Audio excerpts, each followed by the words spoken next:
Hello, everybody, and welcome to our second panel of the day. Our second panel is presented by Deerhaven Gardens Recovery. They are our panel sponsor, along with our presenting sponsor, RIA Health. Thanks to these two sponsors, we've been able to make all of this content free for you. So if you're able to donate, go ahead and hit the donate button in our profile below, or you can donate through our website. This panel is getting support on the TSM journey. We are still waiting on one of our panelists to pop in, but we're going to get started. To my left, we have Katie Lane of Embody Daily and RIA Health. We have just under her on your screen, we have one of our TSM coaches. We've got Dr. Michelle Perron, and she's one of the 4 coaches that are available through the yoursinclairmethod.com website. And directly below me on your screen is the C3 founder and CEO, Claudia Christian. Hey, everybody. So first, I want to let you guys talk about how you discovered the Sinclair Method and what made you want to be a TSM coach. So I guess we'll start with Katie. Sure. Thank you, Jenny. And I'm truly so excited to be here and to see this come to fruition. So thank you so much for everything you're doing. And hello to everybody who's watching. Long story short, I found the Sinclair Method through Claudia's TED Talk, like millions of others have found it as well. And as soon as I got started on the method, I would say within a few weeks, I knew it was going to work for me. And at that time, shortly after I started telling my story and just kind of processing verbally on YouTube about what I was going through, what was working, what wasn't working. And it's been almost 3 years since I started the method, and I'm almost 2 years sober now because of this method. And I've spent so much of that time in just reflection, contemplation. I'm so thirsty for knowledge about addiction and what's going on with addiction and how we can really optimize our Sinclair Method experience, because it's such a powerful tool. So everything I've learned from my personal experience, from talking with others, from the groups, I just feel like I've soaked it up like a sponge. And so that's what's drawn me to be able to help others through this process, as people have just reached out asking for guidance, because it's not so black and white. It is a nuanced experience, and there's lots of tips and tricks that we'll talk about today. And I just feel called to help people because I've had my own personal experience with it. So that's why I decided to become a TSM coach. Excellent. Michelle?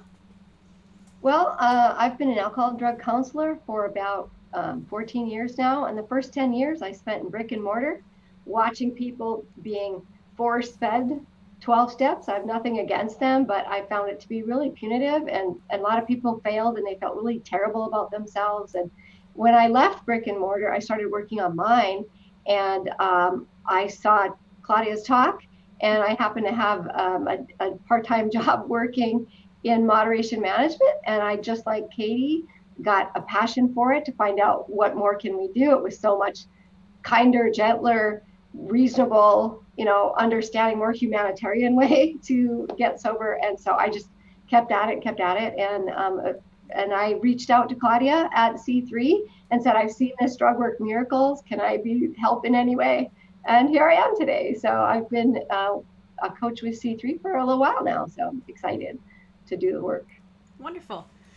Claudia, you're up. Oh, well, yes, the short grandmother version of them all. The short version is, and I struggled with alcohol misuse for years and tried everything, and then I found out about naltrexone in a very random way, and researched it. Found Dr. Escapa's book, The Cure for Alcoholism, and started TSM in 2009. I have been an actress for decades, and despite my love of my career and my thoughts that this would destroy my career, I decided to come out as someone with a substance use disorder, and also write a book about it and make a film about it, because the material, the knowledge was so much more important than me and my career and my being. Frankly, had I not told everybody I could possibly tell about this method, I would not be able to look at myself in the mirror. So I felt this was my life's work. It was to bring this knowledge, use whatever platform I could, to bring it to the people in need, because I did not want anyone else to suffer like I did needlessly for over a decade, wasting my life by trying absolutely so-called treatments, which weren't even treatments. They were peer support dressed up in a $30,000 rehab facility. I didn't want anyone wasting their time and their money and their youth and their power and energy, and because they couldn't find this simple, easy, generic medication and use it in a targeted manner. I just felt like this is my mission in life, and I have to talk about it ad nauseum, and I have.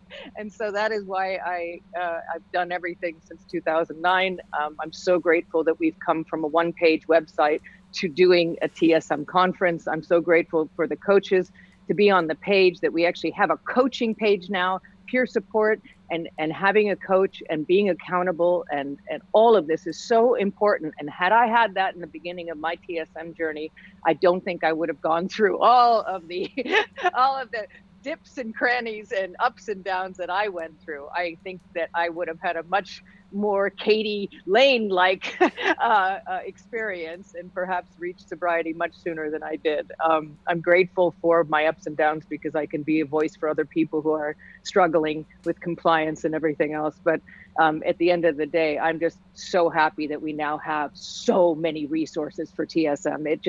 It makes my heart explode that we're all here together sharing our information and wanting to help those who are struggling. Wonderful. Well, my first question was sent in by email, and Michelle, this is probably the question best for you, because you have such a diverse background in addiction counseling.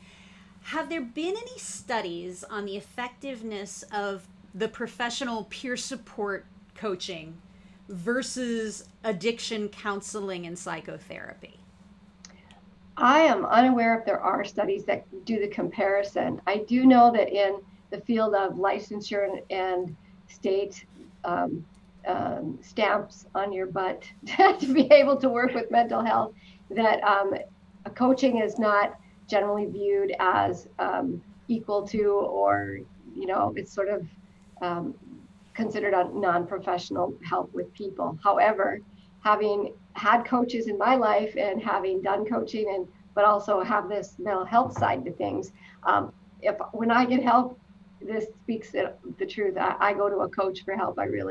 I think it's far more helpful and useful, and gets you where you need to go much faster, as opposed to languishing in years in mental health therapy. So I try in my work to get to the point and get people help and move them forward. However, unfortunately, I'm not aware of studies that compare at this point. Okay. So, and this is for all of you, what's the most common misconception that you encounter, either about coaching or in general, or about Sinclair Method coaching in particular? The most common misconception? Yes. Running into a misconception about coaching or what it can offer? Correct. Oh, I think that I don't think anyone has ever come to me thinking that we're going to dive into childhood trauma or anything like that. Every session is organic. It changes with each individual as per their needs. So I've really not run into any misconceptions or expectations that weren't met. So I'm going to pass that to the other ladies. I'll just chime in real quick and say, I think, at the end of every one of my sessions, I always have goals for somebody. Maybe that's a simple goal, like, okay, you're going to be compliant and take the medication every single time for the next month, because maybe they're struggling with compliance. Or if they're more advanced on the method, they're struggling with mindfulness and they're drinking to black out still, even though they don't really want to be. So I always give people goals to leave with. And I think one thing that's been a challenge is people perhaps they have to have some initiative to follow up those goals and take them. I've seen people who come back and again, and we keep rehashing the same challenges. And so there is some motivation that is needed from the person's part. And if they're coming to coaching expecting it to be the quick fix for everything, it's certainly going to be the guiding light, but it's not going to be there to hold your hand when you're having a rough day and you're deciding whether or not you're going to binge or not. So that's just one thing that I could say about that. For me, what I noticed that, like Claudia, there really aren't misconceptions about what people are going to get. However, what I see more often is like, wow, I didn't know that I could do this. This really helps to be able to talk to someone who understands the path that I've chosen. So more people are, I would have to say 99% of the time, more people are surprised and delighted that there is coaching available, and there are people who know what they're talking about and have the experience and the knowledge and the platform to be able to reach out, which is why, this online platform, I work online exclusively and have for the last 3 years. So I wouldn't go back to work driving ever again. However, it makes it really convenient for people to, find the time to meet with you and make it work. Jenny, I do have one thing to add. There is the one thing that I do know that stands out in the majority of people that I coach is that they don't grasp the dual aspect of this therapy. And that is such a strong component and an important component of TSM that they really just are focused on taking the pill, being compliant and drinking, whereas they have no conception about alcohol-free days and engaging in good endorphin producing activity like Dr. Umha was discussing earlier. And so I think that could be glazed over as a misconception. It's something that they simply really didn't take note of when reading the book. And it is really, as Dr. Sinclair always stated, this is a dual therapy, and it's imperative to treat it as such. Well, and that leads to a really good point is the importance and stress on alcohol-free days is also a continuum of where somebody is in the process as well. How do the three of you look at where somebody is when they come to you for that first coaching session and figure out how much importance to put on those first alcohol-free days? Because obviously if you've got somebody who is just starting and is still a daily drinker and has been for decades, it's a lot different from somebody who's coming to you that has just started and they're a binge drinker and they're already only drinking 3 or 4 days a week. If I can start, when I was doing the TSM Buddy alcohol-free weeks, I learned a valuable lesson, and that was not to put pressure on somebody who's not ready for an alcohol-free day. You can say that you're ready, but then emotionally, sometimes the individual is torn between wanting to please the coach or please your TSM alcohol-free buddy, and also the inner, I call the lizard brain, telling them to drink. And also that stubbornness of saying, but I can drink and I want to drink. So they really have to want it. And that motivation has to come from them. I encourage people to do it, but if they're in the beginning of the process and they're a daily drinker, or certainly if they're physically dependent, there's no way I would even start that. Compliance is number one. And the understanding of the method is the first phase of it. So, but I did learn a very valuable lesson, not to force it, but to encourage it at a certain point. And that's an organic point that you will get to with your client. I'd like to add, I've had clients too that come and they've been on TSM for a while and they said, I haven't had an alcohol-free day. And the first thing that I say is, well, let's not worry about that. First, let's look into these other areas and let's see what's going on. Tell me about your day. Tell me about your routines. Tell me about what's going on.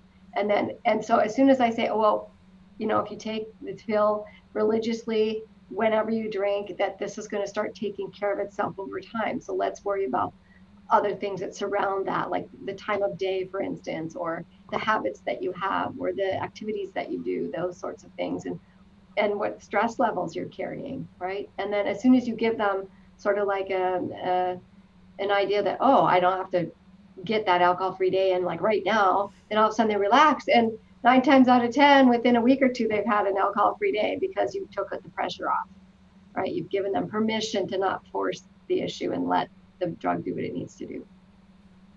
I absolutely agree with both of you. And just to add in, I feel like when I work with people who are in that place of needing an alcohol-free day or wanting an alcohol-free day genuinely and struggling to get there, um, I help them to look at kind of what foundation do they have that is set up to support them on that alcohol-free day. It's often like, well, that's what I do every night at 5 o'clock. Like, I can't imagine a night without it. So it's like, okay, can you start planning ahead and schedule something else for that? Can you do something? I'm really big on like self-care and really nourishing yourselves in ways, because we're going to alcohol for pleasure. And so if we're taking that pleasure away from ourselves, we're kind of feeling like we're deprived. And so I'm really big on giving yourself pleasure in other ways, whether that's a delicious meal or going out for a beautiful walk or watching a funny movie, making sure you're kind of planning that day and not just kind of ripping the rug out from under your feet and say, I'm going to have an alcohol-free day today. Because if you're not prepared, you can kind of set yourself up for failure in that regard.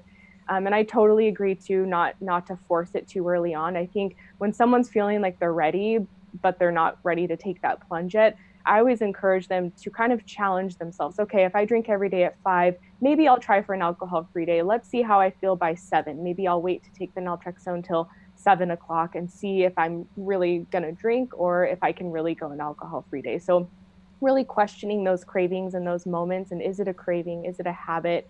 And just kind of giving yourself a little bit of a longer window, not doing the habit of drinking every day at 5, but pushing it out a little. And I know Claudia talks about this a lot, like changing up the routine and the habit. Just get out of that routine in any way you can, and that can support you to really, change your habits, change your patterns, and start to have alcohol-free days. So, are you guys seeing that people are struggling more? We've got so many things going on around the world right now. We've got a global pandemic. We've got civil unrest, protests, and so people are following all of these hot news topics and health topics and civil rights topics, and they're very deeply personal and affecting people on a basic level. Are you seeing that people are struggling more because of all of these external stressors? Absolutely. I mean, I recently taken on a few new clients who specifically their drinking accelerated to the point of worry during this time. They're isolating. They've lost their jobs. They're like many other people, worried financially, worried about their family, plus the dynamic of the family wasn't healthy in the first place, and now they're all together. I mean, all of these are triggers that can lead one to self-medicate with a substance. As we all know, in this world, alcohol sales are through the roof. That's probably the one business that is doing unbelievably well at this time, and people are definitely using it to sort of check out. So I am concerned about that. I'm especially concerned about sensitive people, empaths, people who are extremely addicted to news as well. And these are people who on a nightly basis or daily basis are drinking themselves into some sort of stupor.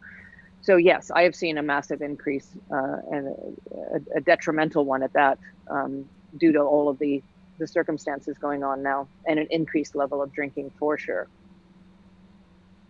I'll just say I've seen that as well, Claudia, and I've also seen people who became aware of the Sinclair Method through this time. Their drinking was increasing to point of danger, and they happened to stumble upon this method one way or another. So I've seen people wanting to take it back in their own hands and take control over their drinking because of this. And I've also seen people who are drinking more compliantly on this method, but they're still drinking more. But I will say there have also been people who are doing well and maintaining success on the method. So as we're all kind of coping with this situation differently, it's different for everybody. But like Claudia was saying, with the alcohol sales through the roof, I mean, we can see the people working at home being extra stressed, homeschooling, all of that. Of course, it's encouraging more drinking behaviors.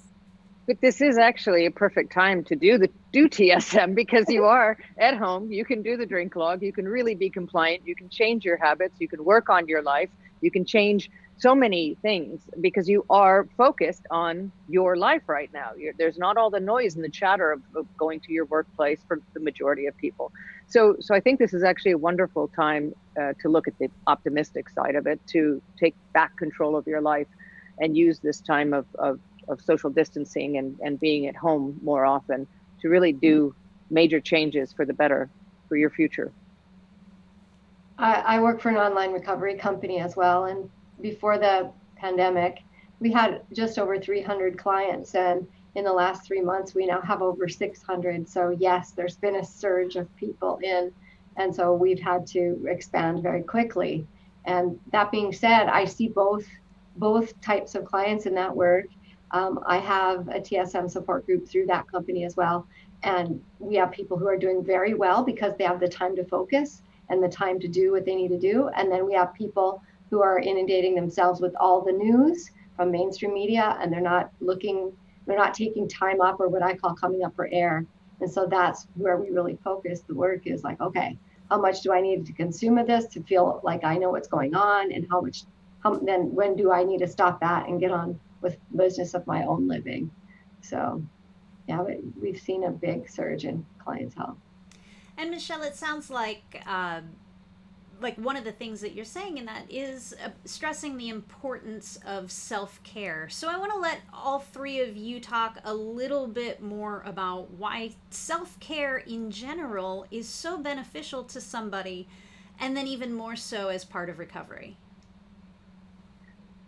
I think that a lot of times, because as Michelle said, treatment was punitive, and it definitely was always based on the individual failing at something, whereas now we know that the treatment failed them, or the peer support failed them. So I think that treatment, that as we know it now, is so much more holistic, as Dr. Isabelsa was saying. You have to treat the mind, the body, the spirit, all of it. And the more we know about people and their feelings towards alcohol and the reasons why they drink, the more we can heal that. But they're still left with that rawness, that really vulnerable aspect of saying, now that I don't have the substance to block my emotions, now that I'm completely childlike and I'm dealing with all this stuff, where do I stand? I'm like a baby. And you find yourself crying a lot. You find yourself very, very open to very raw emotions when you're in recovery. At least I did. And that's the time to really start filling your life, as Katie said, with beautiful things and taking care of yourself. And people say they have so much time on their hands because they're not drinking so much. So you can take a bath, and you can cook a beautiful meal, and you can go for that walk, and you can not be afraid of showing people the real you. And I think self-care is also about self-love. It's about finding out who you are and loving yourself for every aspect of yourself. And most important, forgiving yourself. This is something that I never knew about, because I was constantly being told I was a loser, or I was a failure, or I was weak, or all of these things when I was struggling with addiction. And had I known to nurture myself and to forgive myself and to really understand the concept that I didn't choose to have an addiction in my life. I did not choose this. It happened to me. So where do I go from here? The first step, obviously, is forgiving yourself and forgiving others for their reactions, because they simply didn't know how to deal with it. It's a very confusing thing for loved ones to see someone out of control. It is extremely painful to see your child or your spouse or your brother or sister totally out of control and not acting like themselves and destroying their lives.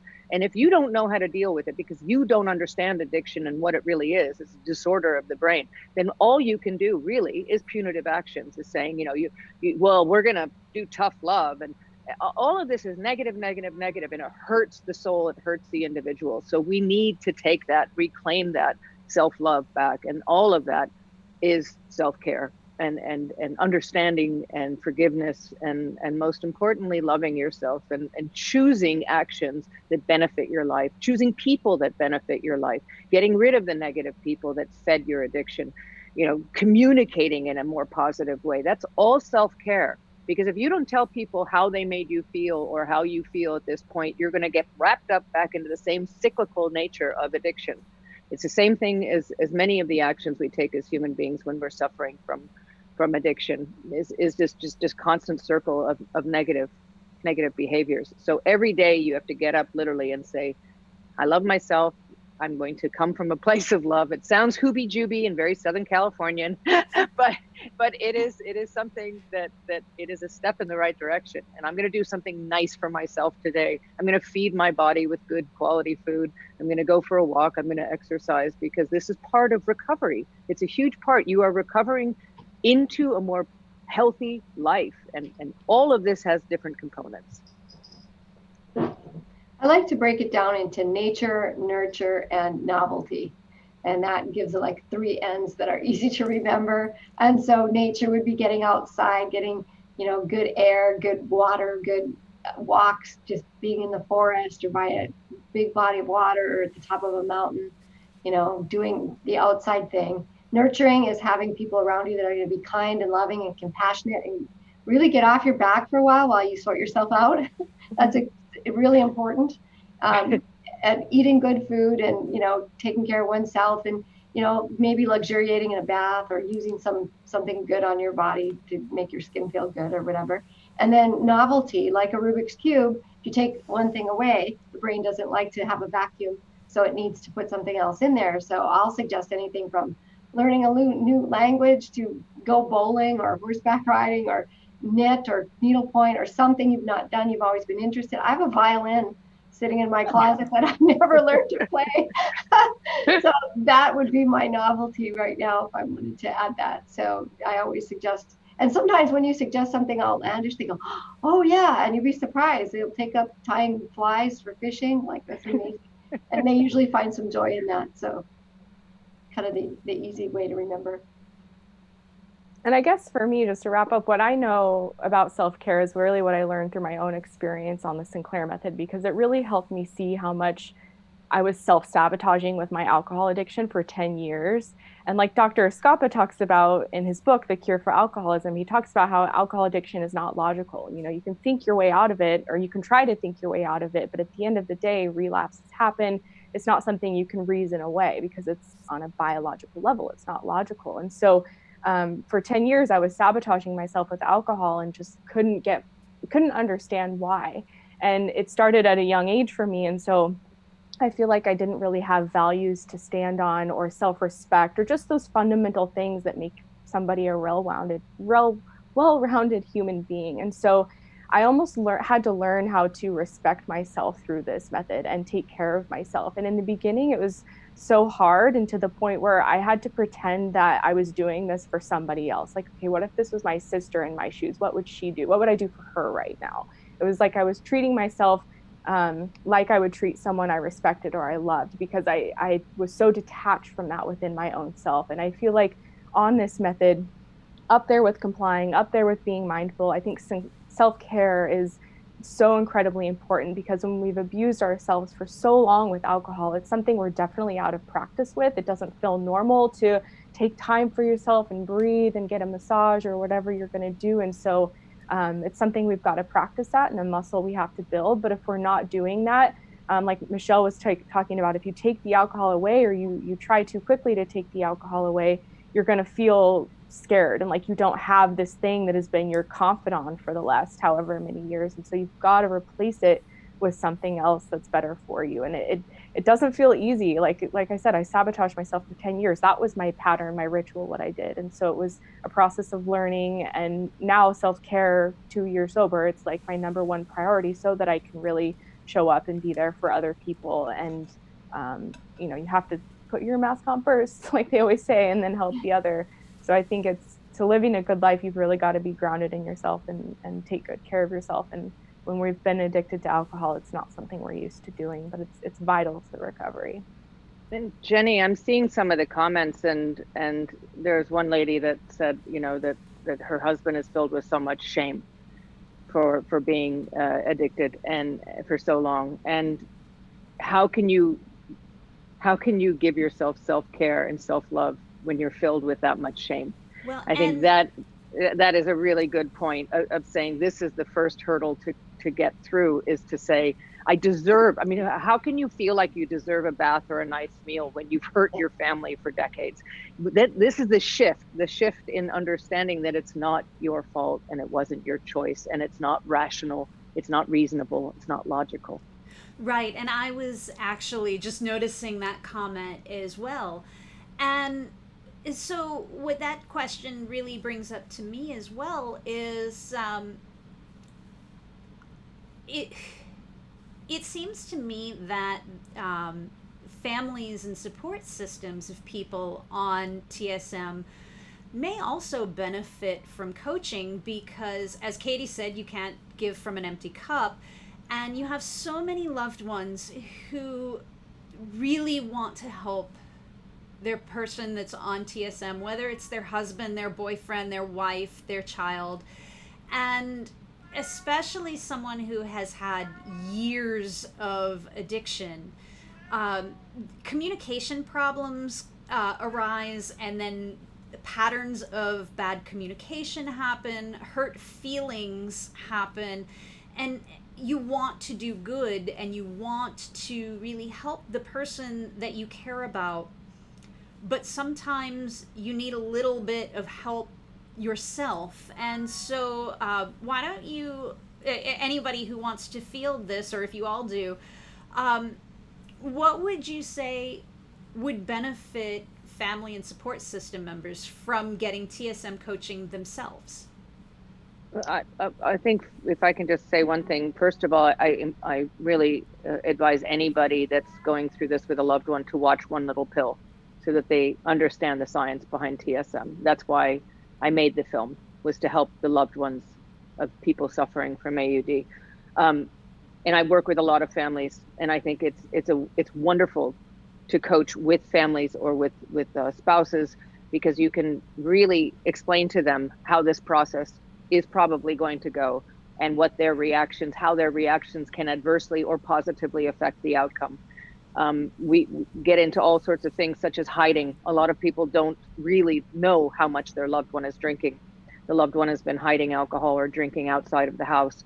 So all of these things have to come out in the open. And I think group therapy, family therapy, which I've done many times with many people, actually is an incredibly positive way to start the coaching, because then the family is in tune with what the individual has to achieve and can actually help them with compliance and accountability, keeping the drink log, having the alcohol out in the open. So I think it's been very successful as far as I'm concerned.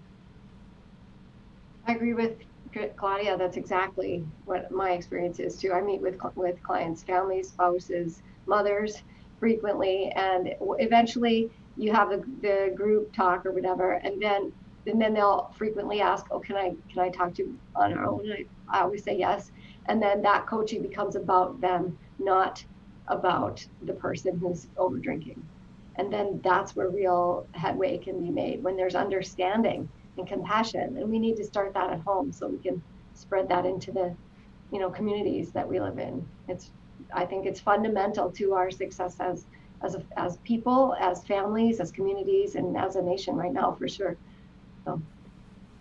Yeah, I agree. And Claudia and Dr. Perrin talked about, the family member really essentially educating themselves about this method so that they can have realistic expectations. I think that the challenge I see is the family member, and understandably so, they want the person to stop drinking now, or they want to see a change now. And if they are not aware of how this method works and the science behind it and how long it takes, they're just going to set themselves up for disappointment, because they're going to be placing unrealistic expectations on their loved ones. So that's really important. And then also for the family member to be getting self-care as well and doing things to take care of themselves, because it's a really stressful situation to be dealing with an addict. Like, I know how much I hurt my family members and others around me because of this monster of an addiction. And so for them to really take care of themselves as well, and not, of course, they're going to be focused on their loved one, but they really need to be taking care of themselves so that they have the energy and supply to help the person through this. So I think those are the two most important things.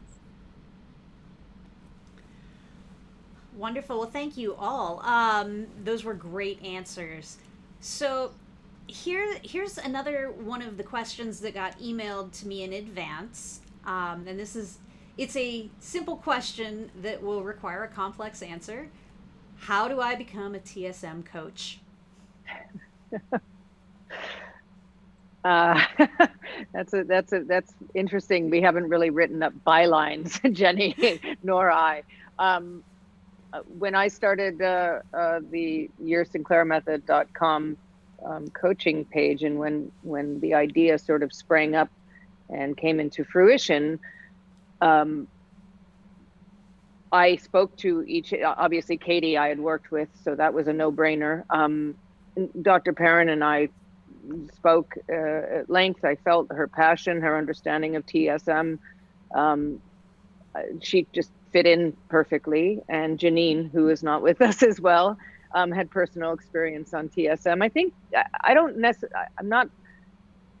necessarily think that future coaches that join the page will have to have been on TSM themselves. I don't think that's an imperative. I do think that they certainly should sit in on the weekly meetings, like all of us have, to understand the questions that come up. These are meetings that occur on Mondays, and Katie, on Sunday, Monday, and Wednesday, correct? Correct. Sunday, Monday, and Wednesday. And I think that the coaches should definitely sit in and actually run a few of those meetings for sure, and take all the questions and see how they do there. I also would definitely want to interview them, as I have pretty much everybody, or work with them to ensure that they're giving good quality support and that they understand the method. I mean, we just don't have a booklet right now of how to become a TSM coach. So it would have to be experience and study, and there is no letters after your name to say that you're a TSM coach. But hopefully someday this will be accreditation. There will really be lessons that one can take and classes one can take to become a TSM coach. But for now, we're doing it with simple experience and desire and homework.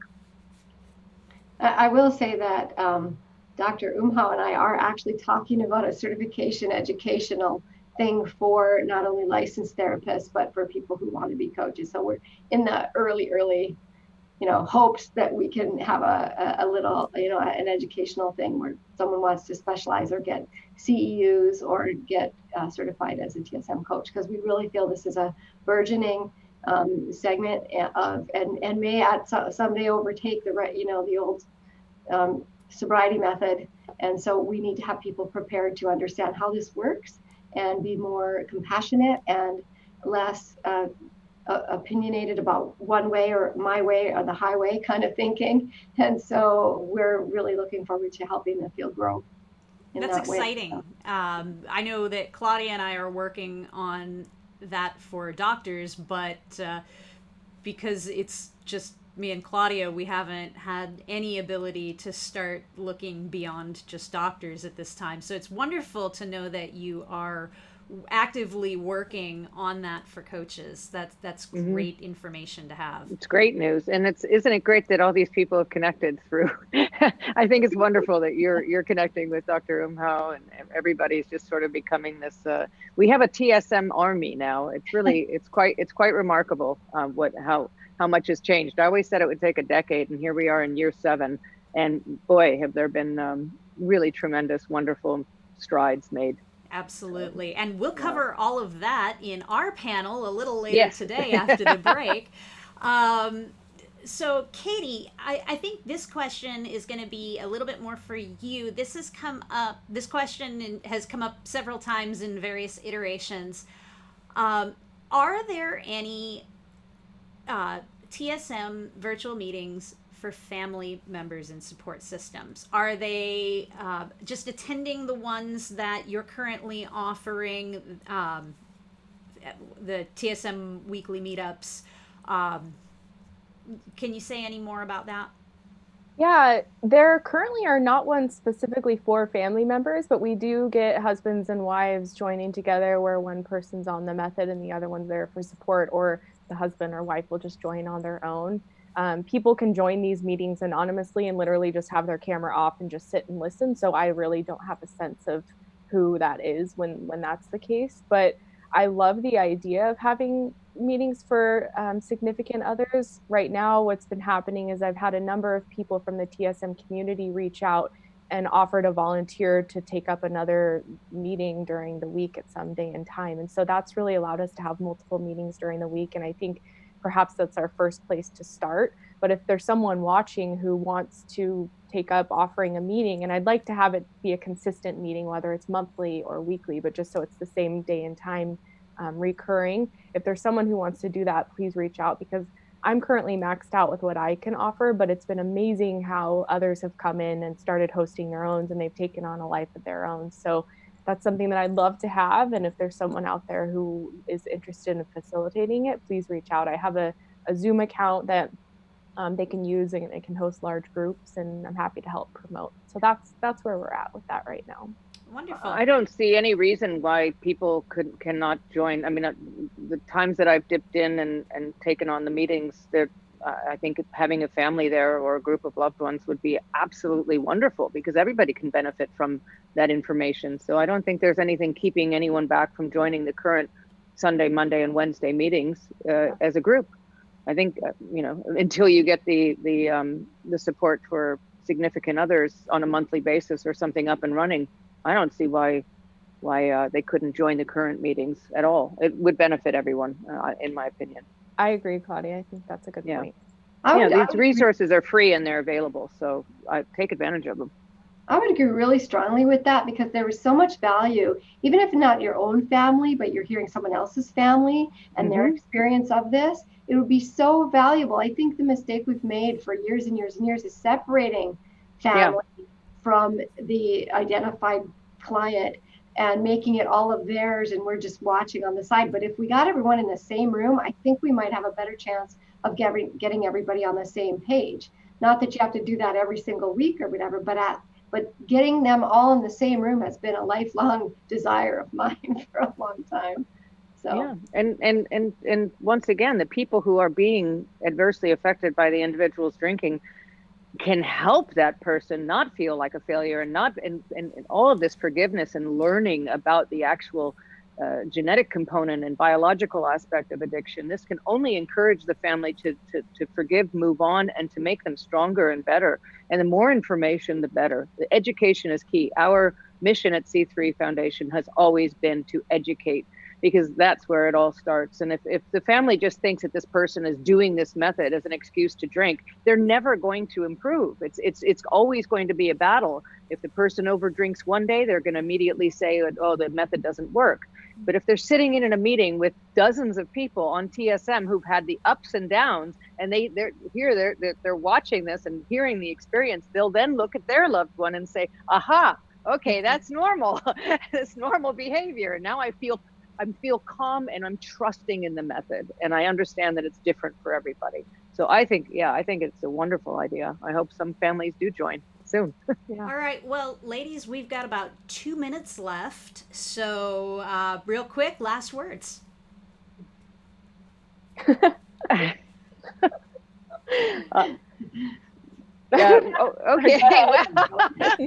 No, just thanks everyone for watching. And I noticed someone put in the chat about, like, is coaching a required thing, or is it just a valuable kind of side thing to Sinclair Method? And I really think that's a personal choice.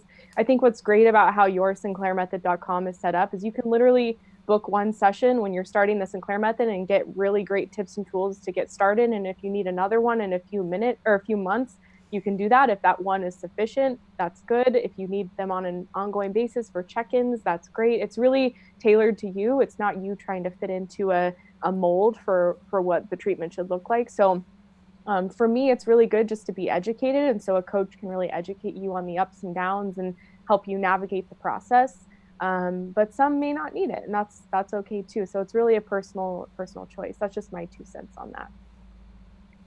I'm thoroughly enjoying coaching more than ever now, I think, than I did in the beginning, just because there's so much more information out there and anecdotal experience over the past decade with individuals that I can see now, where they could go down the wrong path or where their strengths and weaknesses lie. And I just think that the more you do it, and the more different types of people you work with, the more experience you have. And I'm just so grateful that there are more people joining in on this, and that someday I hope to have a coaching page with people offering coaching in Spanish and Russian and Chinese, every language. I would like to get some men because on in the coaching page, I would like to get, so I'm hoping this will grow and that we can all offer people experience. And I do want to say that it's quite interesting that a lot of, I would say more clients than ever that this past 6 months have been using all of us. I don't know if you ladies know that, but they kind of dip in and take things from each person, which I think is wonderful. They're saying, oh yeah, I just had a session with Michelle. Oh yeah, I just had a session with Katie. And I think that's amazing, to take the best from the best. And I really find that heartwarming. And they overwhelmingly stated that it really helped them get a wonderful overview by getting information from each one of us, because every coach is different. So once again, thank you, ladies, for being on the page and for helping so many people. Your work is just crucial. Any last words, Michelle? Just that, keep on trying, get information, come to the free TSM tribe meetings. They're wonderful. You can contact us. We all have, the C3 Foundation. You click on that and you get that in right away. You can email us. We're there. We're standing on the ready. I'm on alert like everyone. I carry my phone around. And so reach out. It's better than sitting home and suffering and worrying and fighting and not sleeping and feeling more and more unhealthy every day. Reach out. There's help here. It's not like the olden days. We do have better, more scientific methods. So please reach out if you feel this might be a thing for you. Thank you so much for your time, ladies. And thank you for everybody who was watching. I know that y'all can't see how many of you there are, but there are a lot of people that have been watching this panel, which is so exciting to me. Again, this panel was made free thanks to our presenting sponsor, Rhea Health, and our panel sponsor, Deer Haven Gardens Recovery. And we just, we want to thank these wonderful women who give their time and their efforts and their energy and their love and spirit. And we want to thank all of you who have viewed. If you find this content to be beneficial, if you want to see us be able to do more of this in the future, on our profile page, there is a donate button, and in the intermission slides, there's even a QR code you can scan with your phone to take you to a donate page. We are thrilled that we're able to bring you this information for free. And we want to continue to be able to bring you as much free content and free help to as many people as possible. So we're going to go ahead and take a short break. I'll be back with Katie and another panelist in about 10 to 15 minutes. And we're just going to go ahead and transition over, and we'll see you at 1 o'clock Eastern. Thanks, guys.